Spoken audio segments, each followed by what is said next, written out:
We've just surpassed 90 days since the Israel-Hamas war began in the Middle East. So far, tens of thousands of lives have been lost since attacks began October 7th.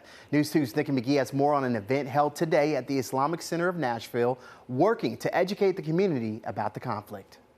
Well, this weekend marks a grim milestone as we approach 3 months since the war began overseas. Today, we spoke with those who have loved ones over in Gaza, including youth who are calling for a ceasefire.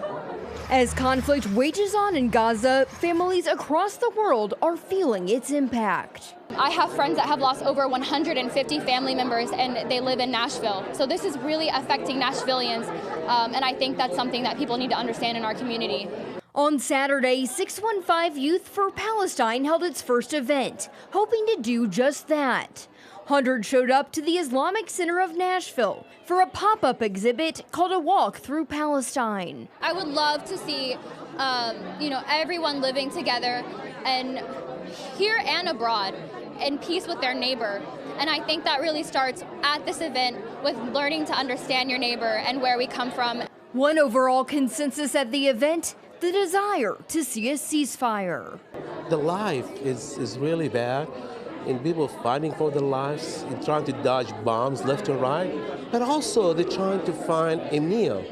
Hassan Bahor visited Gaza just months ago, where he says hundreds of his loved ones remain. One of his biggest worries is the limited humanitarian aid, especially for the children in his extended family. A war is a war, I understand that, but humanity should always prevail. Humanity should always give everybody a chance to live. Councilwoman at large Zulfat Suara applauded Nashville's youth for working to educate the community. She also hopes Saturday's event will lead to greater understanding among neighbors. I hope people will understand that it's not just something happening over there. There's effects of it on people right here in Nashville.